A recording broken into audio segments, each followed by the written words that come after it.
So welcome everyone.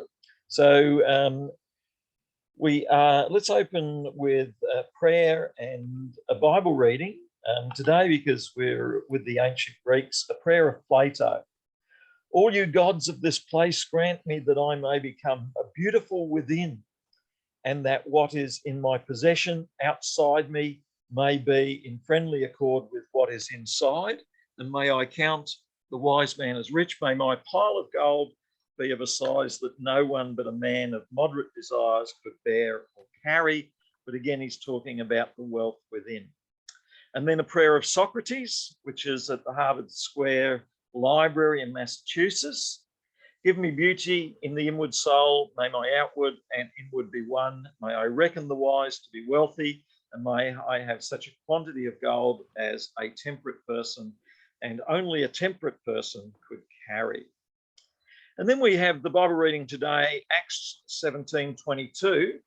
Paul stood up in the Areopagus and said, and I've been to this place in Athens. You can go there and you can see the Acropolis above you.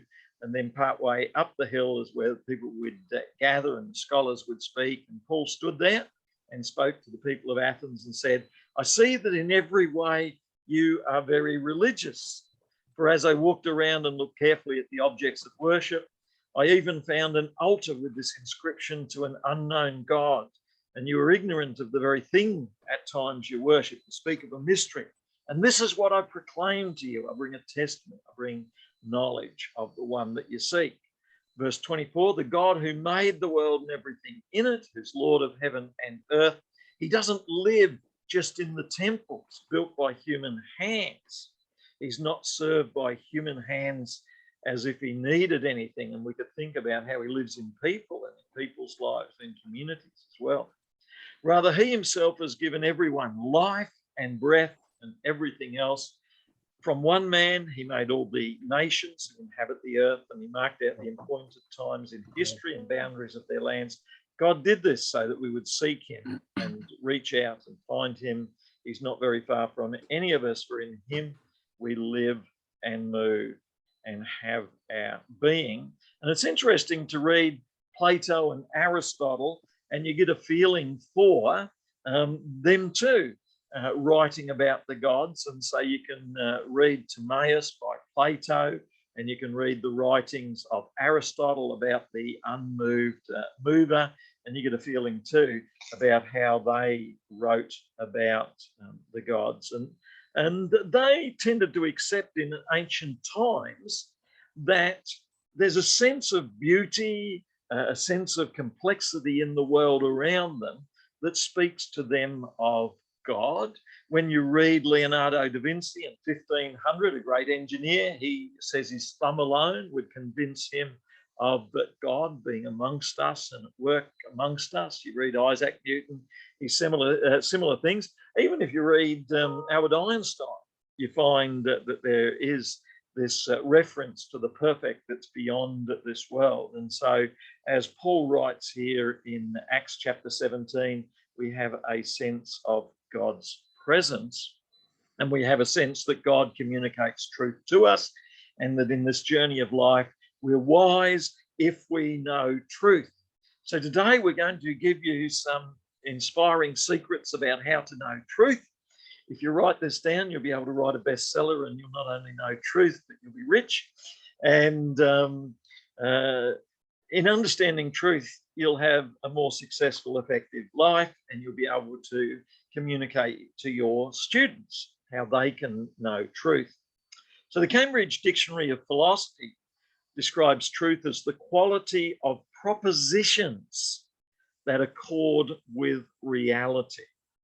So there is a reality out there, but the challenge in life is to put that reality into words or propositions. So you're teaching the students perhaps about global warming. So something's happening out there. Either the earth is warming or not warming. You've then got to come up with a proposition that describes what's happening. You put it into words, and then you've got to communicate it. So the big challenge in life is to come up with sentences that describe what is. So we've got two things there, reality and then propositions or statements. And then in a future class, we can look at language, how language helps us understand what is. And so if we see snow, we say snow is white, and then we go to the Eskimos and they tell us that there are lots of other colours that could be used to describe snow. Same with clouds, white, grey, and a meteorologist would tell us there's lots of other colours. So we're thinking today about the foundations for truth, and we're saying that firstly, there must be a reality, and then secondly, there must be a description or a proposition, and then these two must match up. And that's what we're looking at today. And we're going to find that two of the greatest thinkers in ancient Greece came up with two different ways of describing reality. So Aristotle, he said, reality is what we can observe. And let's say a student is bright. So John is bright and gains high grades. We can observe that because John gains high grades. So that's what Aristotle says. However, Plato is not happy with this, and Plato was Aristotle's teacher. And Plato says it's no good describing John getting high grades. Can anyone think what's the problem if I say John is bright, gains high grades at the beginning of year grade 1? In January in grade 1. Anyone able to tell me what the problem with that is? It could be that you don't know what the other kids are scoring. That's right. Yeah, so we've got the other kids. Now, one of the problems with this is parents. So there's your number one problem as a teacher, is parents. And if you ask the parents for the first 6 years of their life, they've only had their one child there with them. And to them, the child is wonderful and perfect. And so, you know, the parent will tell you that their child is the brightest in the class. If you've got 30 kids, you've actually got 30 brightest children, which is really exciting and good. However, there's a difficulty with that statistic of having 30 brightest children. So we don't know what the other kids are like. Can anyone else see another problem with it's the beginning of grade 1, the child has arrived, and we've given them a test and they got a high grade, and we say they're bright? What's another problem with that? It's very early days. You can't. Oh, absolutely. And this is what Plato is about. Plato is saying, let's not speak about the facts. Let's speak about the possibilities. And the gods have made Johnny as a young child with potential who could grow up to become Prime Minister of Australia or President of the US or both. And so we've got all of this unseen potential. And Plato, as an idealist, said that we need to see the ideals, the unseen realm. Because Aristotle's approach, while very useful, pragmatic, and the school will love you if you do the testing and get all of these results and describe it as it is, Plato would encourage you to be an idealist and think, what might be? Where could Johnny be at the end of grade 1? Prime Minister or something like that. So think of the potential there. And Plato is saying the really interesting things in life are what you can't see. Whereas Aristotle is saying the really doable things in life as a researcher are what you can measure and describe. So at the end of today's 1 or 2 hours, you can make a decision whether you love Plato or Aristotle or both, whether you really like the observations and detail or whether you really like the idealism. And we've got a couple of people to suggest, and maybe begin with Kieran. Kieran, do you like idealism? And then ask if there's 1 or 2 others, or do you like pragmatic realism? I'd have to say realism. Wow. You'll be a great scientist, measuring things, a great teacher. Schools will love you. You'll be able to measure things, see what's really happening. So anyone wanting to employ Kieran, grab him now. He'll be in demand. What about someone else? Someone want to put forward an argument admitting they're an idealist and reasons for being an idealist?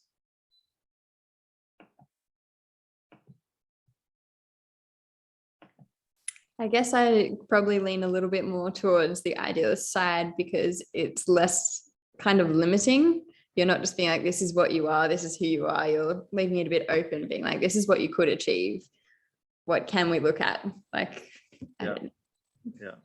And I think I'm a bit of an idealist, but the world often requires us to be realists as well. So we're looking at this tension today between the idealist view and the realist view, and we actually need both, but by looking at them, we're going to look at aspects of idealism and realism. So let's have a look now at idealism and realism. But before we do, I want to talk a bit about the correspondence theory of truth. And so let's have a look at the correspondence theory of truth. Before we do, our objectives today, in the previous class on Monday, we looked at a little bit at assumptions a week ago, and we said watch out because there's a lot more going on. So there's a lot more happening, and there's also the subconscious happening, etc. So that week one looked quite a bit at that. So there's complexity in our thinking, and we could add to that an appeal to authority. Often people will say, my parents said, the authority said, but we want to go beyond that today, and we want to look at an approach to truth, and three approaches to truth we're going to look at. So the first approach to truth I want to look at is correspondence theory of truth. So the correspondence theory of truth.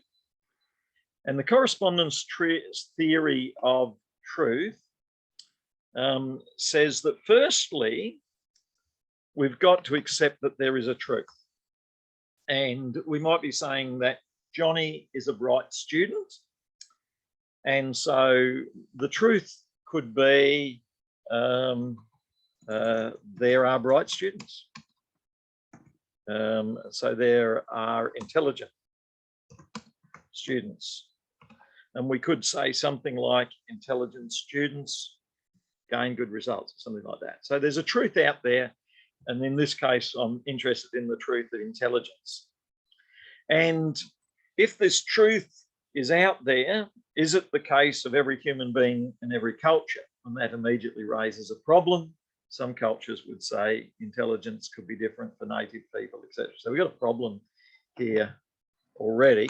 But let's assume that intelligence is able to be identified as a truth.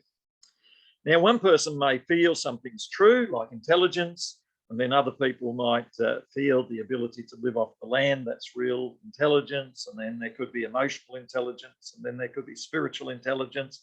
There could be all sorts of other intelligences out there, which is going to mess up my theory. And truth is not determined by feelings, popular vote, scientific consensus, a human court appeal. Truth is what is. So we're assuming that there are truths, such as the earth is, or whatever, or global warming, or whatever. So there's a truth. And then epistemology is study of how we know. Now, how do we find out about that? I've got a secret little answer here. Find a good source, a good scholarly resource. And so two that I've found quite useful. One is the Stanford Encyclopedia of Philosophy. And the reason I find that useful is you can identify the author, and the author you can identify, he's got a PhD, he studied the subject, he's well recognized, Stanford University is well recognized. So Stanford Encyclopedia of Philosophy. I feel Michael Glansberg, he's written an article on truth. The other thing is, if you go to the end of the article, you probably see about 50 references at the end. I mean, that's got to be a good authority article, but doesn't necessarily prove its truth. But his article on truth is interesting if you want to look it up. Look up Michael Glansberg's Stanford Encyclopedia of Philosophy on what truth is. Actually, my computer should do it if I... There you go. Fancy that. Truth is on the internet. I didn't realise that. And then you've got a description of the correspondence theory of truth. And then we're looking at the beginning here of what that means. And then we can go on to other theories of truth there. So that's covered quite well. And then I found another valuable resource, which was the Internet Encyclopedia of Philosophy by Bradley Doden, and his article on truth. Again, I can look up the author, find that he's a scholar, unlike Wikipedia where you can't work out who the author is. I can see the large number of references at the end, and so I can find that they are valuable resources. So authorities can be helpful, and I think in the life journey, sometimes you've got to find some good scholarly people to interact with, and you've got to decide who they are. In my journey, I went to high school, primary school, high school, and then made a commitment as a Christian when I was about 15, and I attended the same church for about the next 5 years. Now, looking back on it, my view of the world, and I thought the great authorities were my grandparents, my parents, my 6 or 8 teachers. So there wasn't a lot of people speaking into my life, and I could read books from the library, etc. So view of truth can be limited there. But let's get back to the correspondence theory of truth. We've said truth is real, so that's what is. And then in some way, we have to describe it, imagine it, observe it. So if John is a bright student, we feel that there's a truth there, and then we observe it. And so we're saying that B, the result that John gets in his test, so John's test result, which is either high or low, should reflect intelligence, because we're saying intelligence is a truth that's out there. Anyone able to see what the problems are? There's probably a few problems with this John's test result telling us about intelligence. Yes, Martha. Well, tests, as we all know, only test a specific area or subject. So Yeah. Obviously there's a whole realm of intelligence that isn't even being tested in this one test. Yes, yes, and specific time and time of day. And so if you give me the test in the afternoon rather than the morning, you might get lower results. And if you give it to me in the morning after a cup of coffee or a bar of chocolate, you might get higher results than before the cup of coffee. So yeah, there's all sorts of problems with this whole statement of what is truth. And it's good that you've observed that. And then Plato develops a tripartite or a 3-step theory of knowledge, in which he says the truth is there, and then we're going to try and look at what's happening. He says the next thing that you need, secondly, is belief in the truth. So it's no good having a truth there if you don't know about it. And so you need to know it, and then you need to believe it. And we talked last week about how people prefer not to get new knowledge. That is, they like to be comfortable with what they have. And people prefer to believe what's familiar and all around them. So there's limits on what we know, and then there's limits on what we believe. Up until the time of Galileo, it was thought that the sun went round the earth. And then Galileo managed to get one of the new telescopes that were out, and so he made observations. He was a very good mathematician, so he described those observations with mathematics. However, he didn't have all of the information that was needed to get rid of the Greek view of the sun going around the earth. And it was about 40 years later that that information worked out, and then that view can then take on the Earth goes around the sun. There. So the Greek view of the sun going around the Earth remained up until the time of 40 years after the time of Galileo, because you needed to know it, you needed to believe it, you needed all of this. And then Aristotle and Plato said that you need justification and evidence, and that was the problem, that Galileo didn't quite have enough of the justification and evidence to carry the day. The other problem with Galileo's approach was, though he was a good mathematician, he was probably a bit arrogant, and so he annoyed people. And then also, he wasn't so strong in philosophy or theology, and so he wasn't able to put together the other pieces of the argument that showed he was on top of philosophy and theology at the time. So we've got 3 steps. Truth, so there's a reality, and then Plato said this is really important, is to try and understand truth, like 2 + 2 = 4. So we've got a truth in mathematics, we've got truth in life, and then there's belief. And if you think about it, there's lots of things that shape your belief. Who are the people around you, etc. What's the culture around you? Lots of things can shape your beliefs. And then justification, and this is where Aristotle really focuses rather than Plato focusing on the truth. Aristotle says the really important thing is to study the grounds for the evidence that we're claiming to look at. And he wrote books on it. And if you Google Aristotle, his original writings, then you can download his 5 or 10 or more books on knowledge and teaching. So that's one theory of truth. And we call that the correspondence theory of truth, in that beliefs and evidence need to correspond with the truth itself.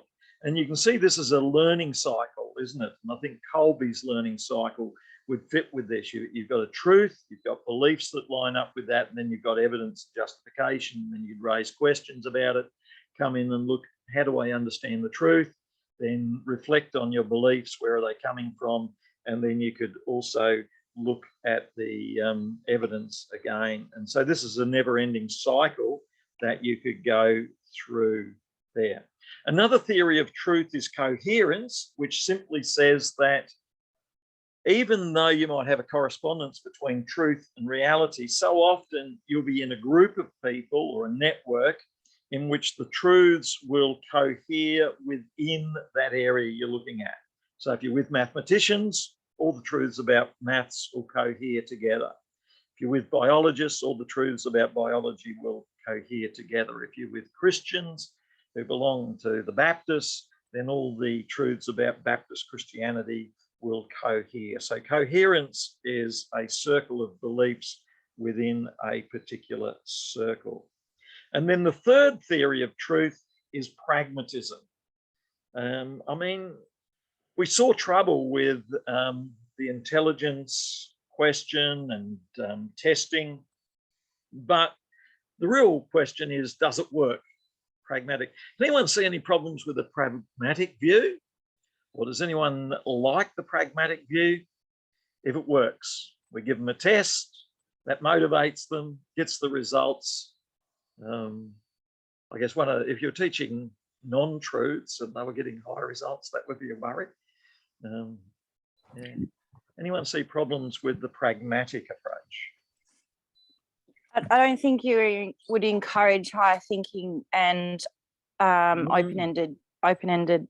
Yeah, just asking questions. You'd be a teacher that wouldn't encourage questions, maybe. Yeah, exactly. So I think that pragmatic view could be just pouring information into the students. And a lot of schools are under pressures to do that. If there's national testing or state testing, then there's a lot of swatting goes on, isn't there?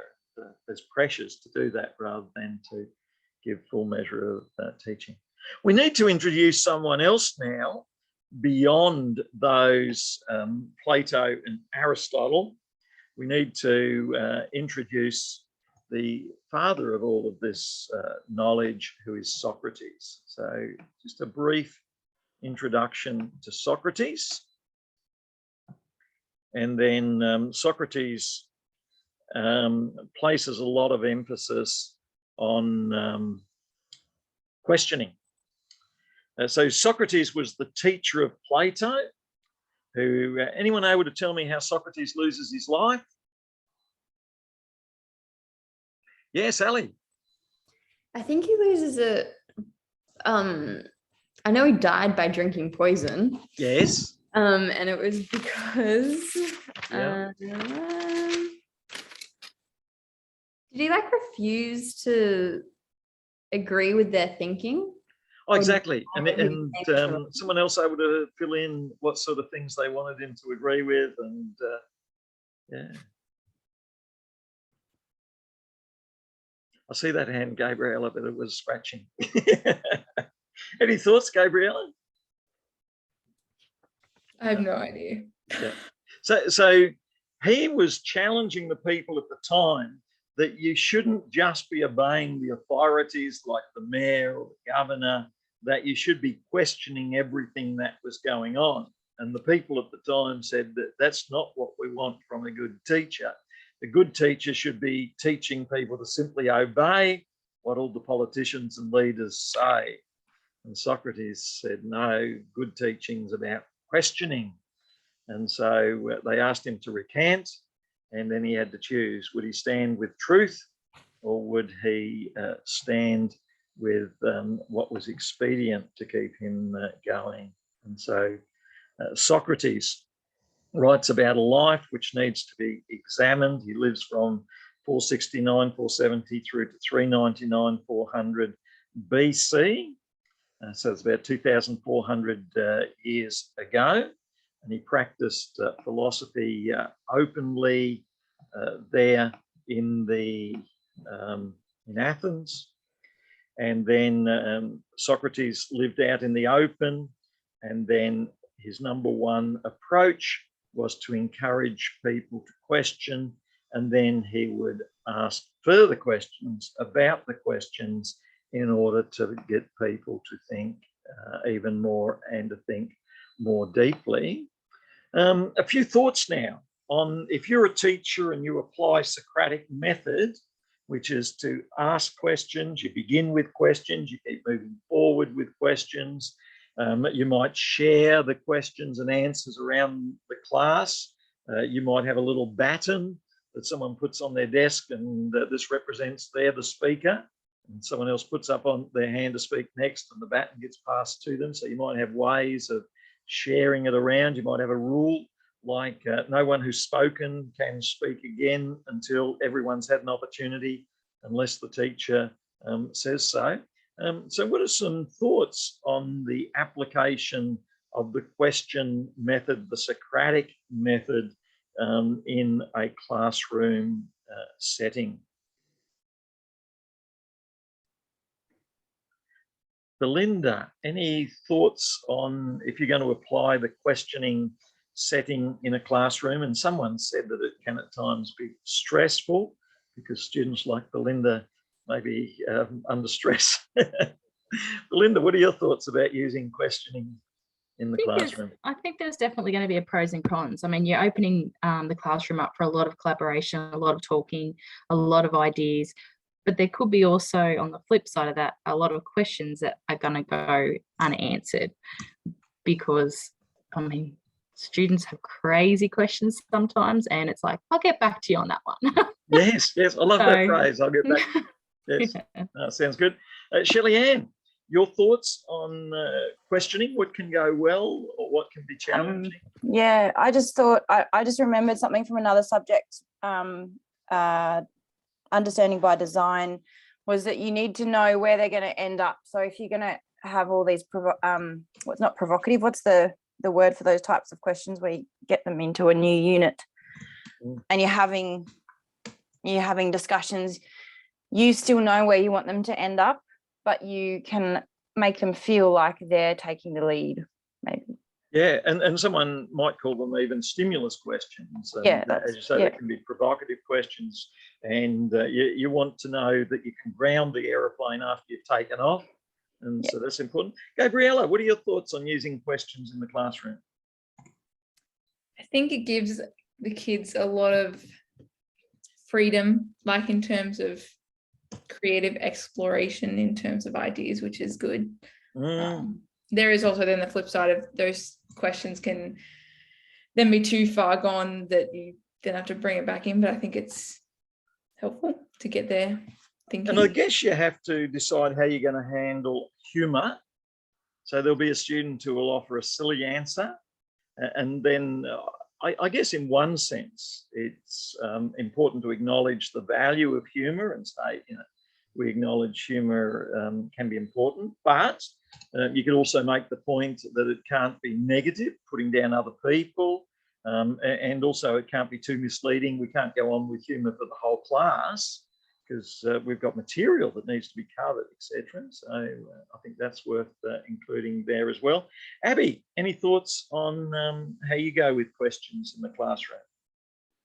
I like what, I forget who said it, sorry guys, the first response to it, but I do think it could go both ways. I think it could be positive to get the class thinking, but just like what we spoke about before, it can be difficult to sort of come up with answers if you don't know them, so to say. I mean, I know that's happened to me a lot of times in the classroom. So yeah, I think it's both positive and negative.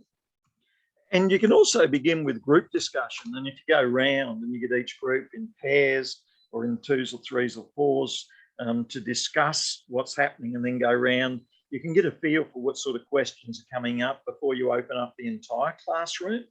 And then you might say, John, Anne, you had a thought on this, what's your thought? Or you had a question on this, what's your question? Towards the end of a day of class, you might get students to write down questions, to write them up on the whiteboard.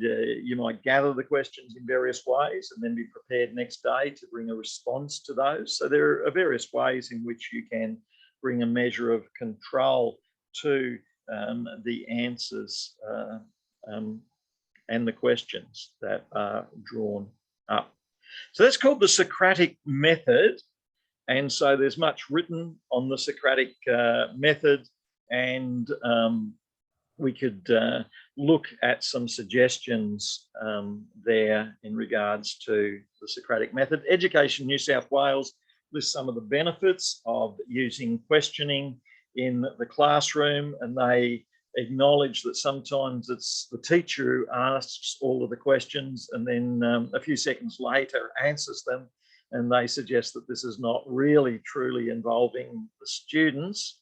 And so you might want to think about ways in which we can involve the students more. We can show connection with their learning. We can give feedback through the questioning method. The questioning method can also establish the expectations, what we're looking for. If you guide these questions well, you can forewarn the students that these are the questions that are going to be asked later in the class. Some of the questions are very low order basic, recall, what do we think? And then others are deeper and bigger.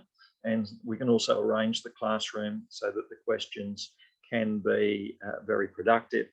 Let's move on now to Socrates' student Plato, and he was the philosopher in Athens, and you can visit his, there's a park now where they walk dogs. There must be very intelligent dogs walking in where the academy used to be. My wife and I decided to walk over there. It took a long time to get there, and then we walked around and tried to catch the vibe of what was it like when Plato was there. So you can visit where he was in Athens, whereas Aristotle, his Lyceum was in the centre of the city. Plato's was out under the trees, out on the outskirts of the city on the way towards the temples there in Athens, about 387 BC. And you can download the writings of Plato. Now, interesting, we're talking before about idealists, and an idealist like Plato says the really interesting things are the universals, the timeless realities that are out there. And we're talking before about John possibly being intelligent and getting high grades in his assignments and tests. And Plato's interested in what's the potential in John?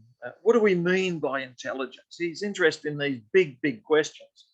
And Plato sees these as part of the overall structure of the universe, which is where God and the gods are. And this is where ideas are. And the word forms is often used. So there's a perfect idea of education and intelligence, which is there with the gods. And then while Aristotle's studying the specifics, the really interesting thing was the big idea of what is out there. Plato also wrote on models of society. So Plato was the great philosopher with the great ideas. And then Aristotle was his students. Can everyone see over in the painting on the right-hand side, we've got over here, Plato and Aristotle. Now this is a wall painting, and nearby is a roof that was painted by Michelangelo, known as the Sistine Chapel. Anyone know where you can get such really nice painting on your walls and roof, and where this is? This is in Rome, and it's in a little place in Rome known as the Vatican. So if you're Pope, you can get really good artists to do your walls and your roof, etc. And so Sistine Chapel, Michelangelo next nearby, and then Raphael around the 1500s paints this picture there on the wall. So this is the Raphael room. There's 4 Raphael rooms in Vatican City. There. When I went to the Vatican, it was interesting. You've got some people dress up, you know, like a minister dresses up. And so there's people in the Vatican who are dressed up ministers in their black, etc. But there's another group of people that you see walking around the Vatican who are Franciscans. Anyone able to describe what a Franciscan dress is like? So if we was to put up a picture of a Franciscan monk, so Franciscan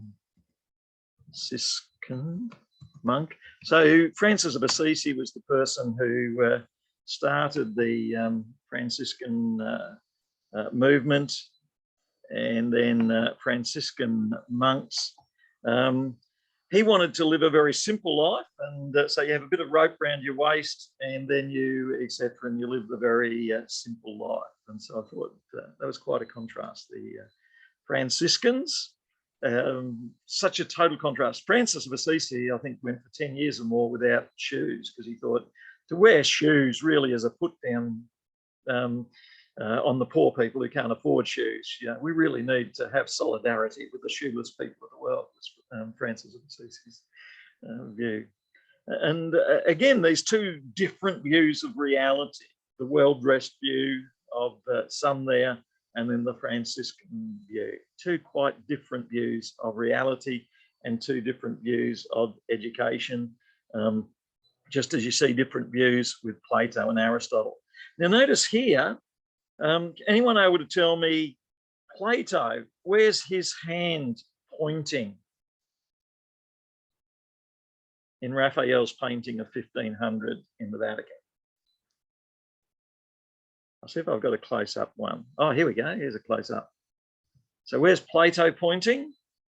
All truth comes from and belongs where? Martha? In the above. Yes, in the heavens up above. Yes. Whereas Aristotle, according to Raphael, is saying that all truth belongs down here. It's what you can see and measure and observe. So we've got some teachers who are about ideals and perfection, but as Karen said, we've got teachers who can measure, who can conduct tests. And yeah. So I think that is interesting about 2 different ways of viewing the world there. So Plato's gesturing towards the heavens, and that's where the really important things are happening. And Aristotle is gesturing towards the down to earth realities, the really real that is there. So in summary so far, one of the things that we've really said is that there are these two views of reality: idealism, Plato, big views of the world. And at the end of today, after 2 hours, we could actually think about whether Christianity aligns with Platonism, with this big view of reality. So there are Christian Platonists who would say that it does. And then there is the empirical study of the world. So as opposed to rationalists who say that maths, is about the unseen realities such as number, the empirical reasoning study of the world that Aristotle talks about is all about evidence. And I think there's strengths and weaknesses in both. I mean, in this world, people love Aristotle's approach. If you can measure how your students are doing, and if you can observe how they're doing and take some pictures of them studying and doing really well as evidence, then all of that's useful. But Plato says the really big question is, what is this student destined for? What's brought this student into the world, and where are they heading? What are these eternal existential questions of existence that we can consider? Is Plato's big picture. And we talked last week about left and right hemispheres of the brain, and its possibility that every one of us has the detail side of the brain and the big picture generalist side of the brain. So this is part of how God makes us. Now, of course, some people are relativist and skeptical, and they say, really, we can't know truth too much at all. Can anyone think about how Plato would respond to relativism and skepticism? Any thoughts there?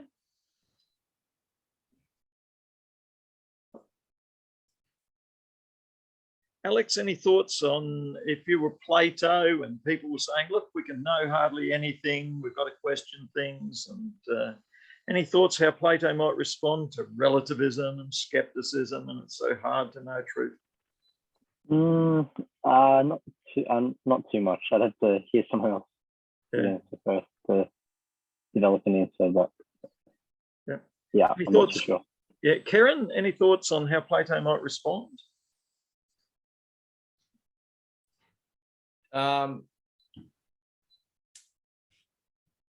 Was it Plato or was it Socrates that was one that said, all that I know is that I know nothing? Yeah, so certainly Socrates said that, and then because Socrates' writings never got preserved, it was Plato who wrote it down for us. So Plato, in some ways, is reflecting Socrates' statement. Yeah. So certainly, I think you point out well that humility is needed, but we shouldn't abandon hope, should we? Yeah.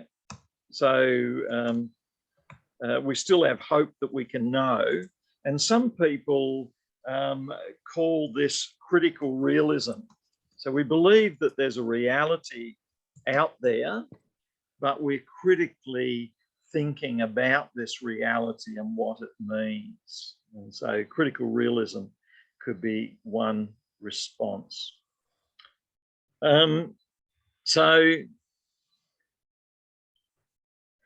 Just briefly on Plato's cave, do I have a few thoughts on how you went with the exercise on Plato's cave? What stood out to you there, one or two people? And there's some great responses on the forum post. I was reading through those and I thought it marvelous. One of the things that really I find ironical and challenging is that what we see, Plato says, is not what's really up where the sunlight is.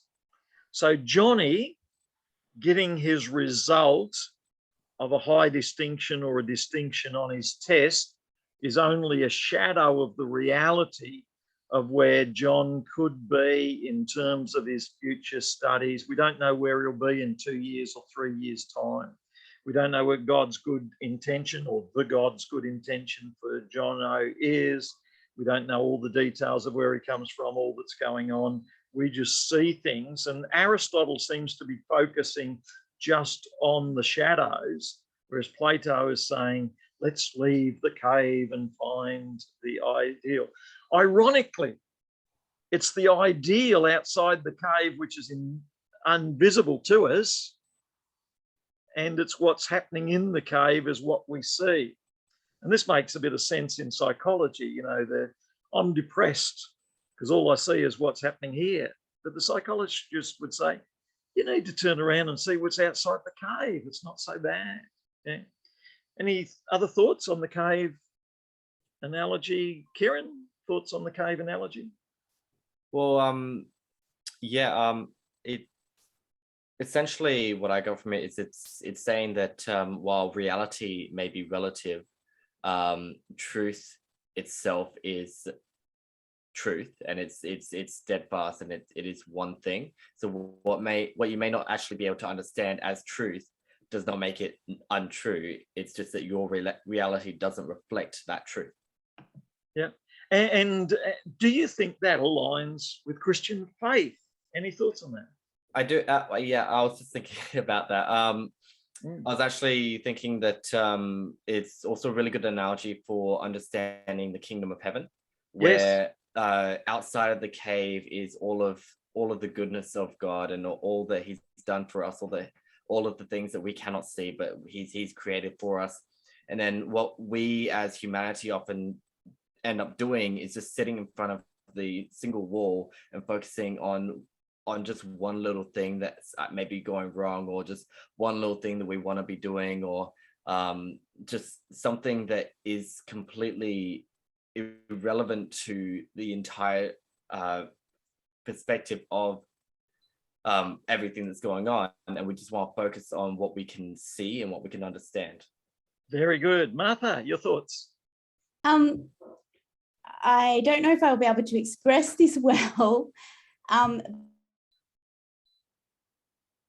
but I think as a Christian, actually, I spent way too long thinking about this. It actually bugged me because I spent even when I wasn't working on this, I was thinking about it. I was talking to my husband about it, and that bugged me a little bit. So I spent way too much time on it.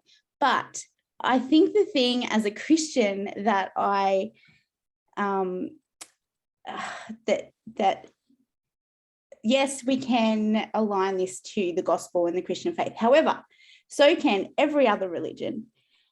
We could be, according to the world, we are the ones in chains facing a wall, and we don't see the science and the reality out there. So I think the thing that I struggled with this whole analogy was the fact that, yes, it talks about, and I don't know if I did it well in my response, but he talks about, yes, like seeking truth, but there's no, like, according to this, it seems like truth could be anything. There's no absolute truth. Truth is whatever you want the truth to be. And we know as Christians, there is absolute truth, but, you know, there's going to be people who are constantly telling us there isn't. And everybody's religion or idea or can fit into this. They can place themselves as the ones who have found the light and the truth, and everybody else is in chains. For instance, I don't know, just put it out there,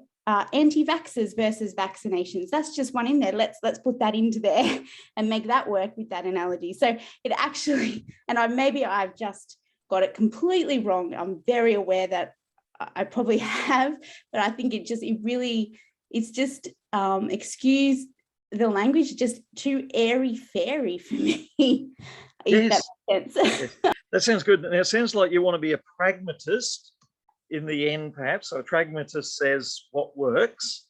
However, in response to the religion question, I think there aren't too many alternatives out there. So I think one way to go forward is to simply write down what the alternatives are. And certainly we live in a world in which the materialists would say that everything that is real is simply the material. And I think Aristotle goes a bit there towards the material.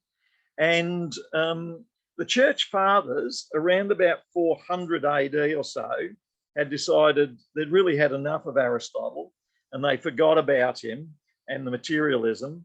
And since the church grew in power from 300 or 400 AD through to 900, 1000 AD, the world became Platonist and they became idealist. However, in 1100 AD, the Christians went to war against the Arabs and down through Spain, etc. And what they didn't realize was that the Arabs and the Muslims still had Aristotle. And so they rediscovered Aristotle in 1100 AD. And they brought him back to the University of Paris, etc. And Thomas Aquinas rediscovered Aristotle and then decided that, yes, we need Aristotle again in the university. And people were saying, no, that'll destroy the University of Paris. And so what we find is that scholasticism around that time leads to the establishment of universities by the popes. And so you got the University of Oxford, Cambridge, the University of Padua. The universities grow out of this 1100 AD rediscovery of what a universal education for everyone would mean for all your ministers and priests and bishops. And so the universities becomes that sort of place with lots of people dressing up in robes and all that sort of thing. And so we get a focus then on this realist view of the world from 1100 AD through to 1500, and then it influences science up to the present. And interestingly, though, Aristotle writes quite a lot about scientia, and so this idea of true knowledge is the idea that you can verify knowledge. And eventually, I think Aristotle's won out a bit in that today we see true knowledge as that which can be measured. And so a scientist takes the temperature of things and he measures true knowledge. But Plato had been arguing that true knowledge is about character, true knowledge is about the unseen realm, true knowledge is about theology, and theology is really the queen of the sciences, should be number one place in the university. And so you've got this tension again in the universities between true knowledge, and in some ways I think philosophy has replaced theology, but they're still looking for a core true knowledge. But in answer to Martha's question, really we only have a couple of views of the world. One's the materialist view of Aristotle, and the other's the idealist view of Plato and perhaps Jesus and the Christians. But you can also be a Christian materialist like Aristotle as well. And so you can have these different views. The problem with the materialist view of the world, if I see a house and I say that's just the house, materialist, I'm not describing everything that's going on in the house, am I? There was an architect who designed it. What's the purpose of it? Where's it located? How do people behave in the house? Most of reality tends to be Platonic idealist. And so you've got to wrestle through that understanding of reality. But I really like the way, Martha, you're wrestling through these questions of what's real. And it's a lifelong challenge. Do you have further comments, Martha, on this wrestling with the reality of the world and whether pragmatism is, we've got to accept the mystery of it, how little we know, and yeah. Yeah, look, I just think from what you've said, we just need that nice, like anything, the extremists. I'm not a fan of extreme. Yes. The way I think we need to be balanced and have both of these things. Obviously, as a Christian, the idealism, and in teaching, I love the idealism because, I know that I believe that, we don't just test intelligence through tests. I know that there's different types of intelligence and creative and arts and everything, and social intelligence as well. And I know that God created us all differently, but we're equal. And so no one's really smarter than someone else. We're just different. And so I like that. But I think we also need that there is a true knowledge, there's absolute knowledge. So yeah, just that balance. And these are the two dangers. One is the skeptical who say, how can you know anything? And the incredible thing is we do know a huge amount about the universe, the stars, the composition of water. We know so much. And so we shouldn't be so skeptical. And then there are the fundamentalists, over-fundamentalists, who say that the only people I can trust are people in my group, in whichever group that is. But there's knowledge beyond us. And so last week I said, if you're putting a tripod out, have the legs of a tripod a long way apart. That is, have your views that you consider very different. And that way, yeah, do admit or ask, you know, what's the non-believer and atheist saying? And then talk through and think through, what are we as Christians saying? And there'll be common ground and there'll be differences as well. So I really like what you say. Are there one or two other thoughts, comments? So we might take our break there then.